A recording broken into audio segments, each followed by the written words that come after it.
खरं तर तुम्हाला रोजच वेगवेगळ्या पद्धतीनं रॅपिड फायरला सामोरं जावं लागतं. आम्ही अगदी परवाच एक रॅपिड फायर राऊंड पाहिला. आमचाही प्रश्नांचा हा शेवटचा रॅपिड फायर म्हणून मी घेऊया. फायर ब्रिगेड घेऊन फिरतो. उद्धव ठाकरेंच्या शिवसेनेसोबत परत युती होऊ शकते का, हो की नाही? नाही.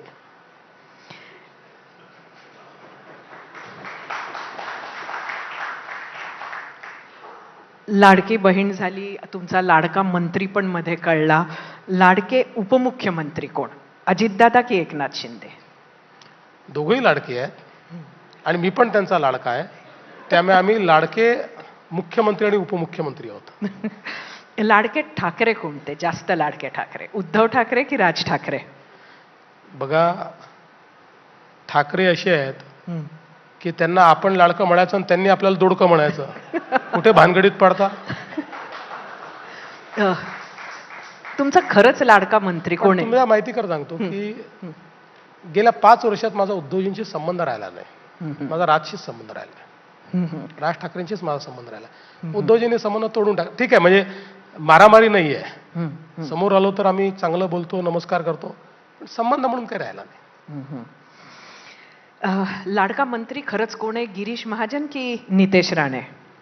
लाडका मंत्री योजना सुरू केलेली आहे, त्याचे निकष ठरलेले आहेत, त्याप्रमाणे ऍप्लिकेशन्स घेतलेले आहेत, त्याचं प्रोसेसिंग चाललं आहे. प्रोसेस पूर्ण झाली की सांगतो. शेवटचा प्रश्न, सर्वात जास्त सहकार्य किंवा हा प्रश्न मी वेगळ्या पद्धतीने विचारते, सगळ्यात जास्त नाराजी नाट्य कोण करतं, अजितदादा की एकनाथ शिंदे? नाही, नाराजी नाट्य वगैरे कोणीच करत नाही. मी तुम्हाला एक सांगू का,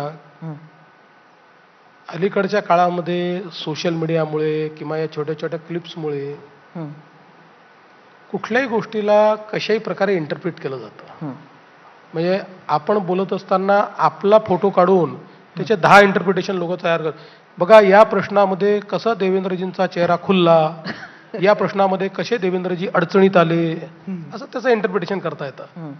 माझा अनुभव असा आहे की अजितदादा असतील किंवा एकनाथराव शिंदे असतील, या दोघांमध्ये काही नाराजी नाट्य वगैरे नाही. अडचणी येतात, आम्ही एकत्रित बसून सोडवतो. या दोघांमधला एक महत्वाचा फरक आपण समजून घेतला पाहिजे की शिंदे साहेब शिवसैनिक आहे आणि शिवसैनिक जो असतो हा इमोशनल असतो. तसे ते इमोशनल आहे आणि अजितदादा हे प्रॅक्टिकल आहेत. अजितदादा हे राजकारणामध्ये प्रॅक्टिकल विचार करून निर्णय घेणारे आहेत.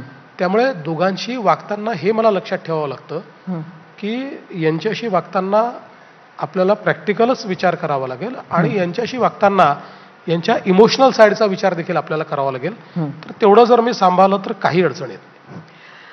धन्यवाद देवेंद्रजी, आपण आमच्या सर्व प्रश्नांची उत्तरं दिली आपल्या त्या खास स्टाईलमध्ये, ह्युमरस असून सुद्धा गांभीर्य ठेवून. धन्यवाद. आपल्या येणाऱ्या काळासाठी जी काही महाराष्ट्राची विजन आहे ती पूर्ण व्हावी यासाठी आमच्या शुभेच्छा. थँक्यू. खूप खूप आभारी.